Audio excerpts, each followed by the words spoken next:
Ermənistan 44 günlük müharibədən sonra regional reallıqları qəbul etməyə və səhvlərini düzəltməyə başlayıb.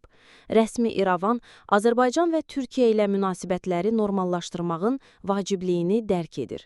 Bu siyasətin əlamətdar nümunəsi kimi Ermənistanın baş naziri Nikol Paşinyan 2024-cü il iyunun 20-sində Türkiyəyə rəsmi səfər edib. Bu, Ermənistanın müstəqillik tarixində bu səviyyədə Türkiyəyə edilən ilk rəsmi səfər kimi dəyərləndirilir. Paşinyan səfər öncəsi və zamanı vurğulayıb ki, Ermənistan və Türkiyə sıfırdan başlayan yeni münasibətlər qurmağa çalışır və bu yanaşma hər iki ölkənin maraqlarına xidmət edir. O, İstanbulda erməni diasporu ilə görüşdə regionda sülh Ermənistan-Azərbaycan münasibətləri və real Ermənistan konsepsiyası haqda da danışıb. Səfər çərçivəsində Türkiyə prezidenti Rəcəb Tayyib Ərdoğanla Dolmabahçe sarayında keçirilən görüşdə əsas diqqət Türkiyə-Ermənistan münasibətləri və Cənubi Qafqazda sülh və əməkdaşlığa yönəlib. Ərdoğan görüşdə Azərbaycan-Ermənistan arasında sülh danışıqlarında əldə edilən irəliləyişin önəmini vurğulayıb və bölgənin sabit və firavan inkişafı üçün Türkiyənin dəstəyinin davam edəcəyini bildirib. Bu səfər əvvəlki futbol diplomatiyası çərçivəsindəki səfərlərlə müqayisə edilsə də, zaman və şərait baxımından daha ciddi və reallıqla uyğun addım kimi görünür. 2009-cu ildə Serj Sarkisyan Bursada keçirilən oyun çərçivəsində Türkiyəyə səfər etmişdi. Ondan əvvəl isə Abdullah Gül İrəvana getmişdi. Həmin illərdə də münasibətlərin normallaşması cəhdləri olmuş, hətta Surix protokolu imzalanmışdı.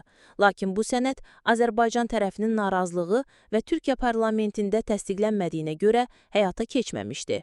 Tarixi nəzər saldıqda görünür ki, Ermənistanın Türkiyəyə qarşı ərazi iddiaları daim mövcud olub.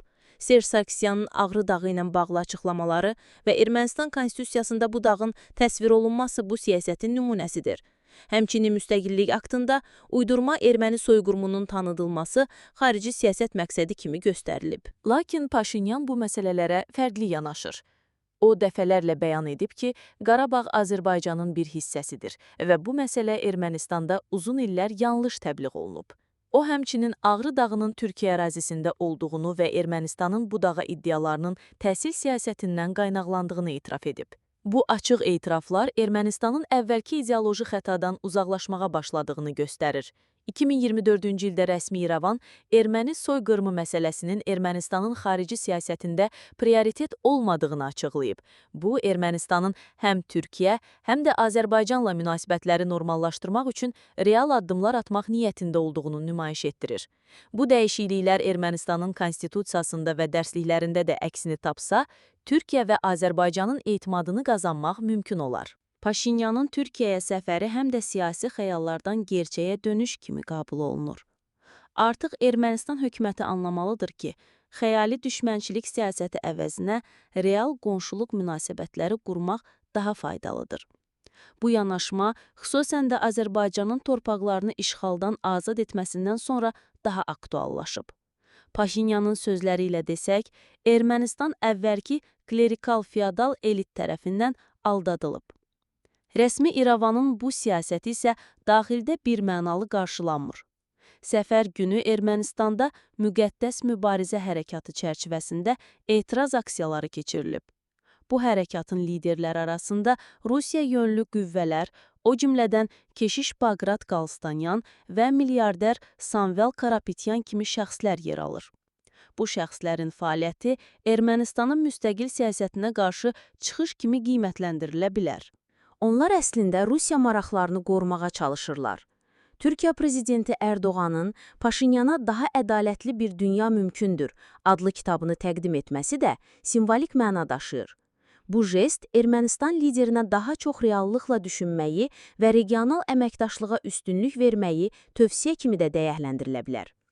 Paşinyanın səfəri həm də Türkiyənin bölgədəki artan diplomatik təsirinin göstəricisidir. Yaxın Şərq, Şimali Afrika, Hərəməniz bölgəsi və indi də Cənubi Qafqazda Türkiyə sülh təşəbbüslərində aktiv rol oynayır. Ermənistanın bu prosesi dəstəkləməsi isə İrəvanın mövqeyini daha da aydınlaşdırır. Nəticə etibarilə Nikol Paşinyanın Türkiyəyə səfəri təkcə diplomatik deyil, həm də psixoloji və ideoloji bir dönüş nöqtəsi sayıla bilər. Bu Ermənistanın xəyallardan gerçəyə qayıtdığının, öz qonşuları ilə barış yoluna qədəm qoyduğunun və uzunmüddətli sülhə axtarışda olduğunu göstərir. Bu yolla Ermənistan həm daxili sabitliyini təmin edə, həm də regionda davamlı sülhə töhfə verə bilər.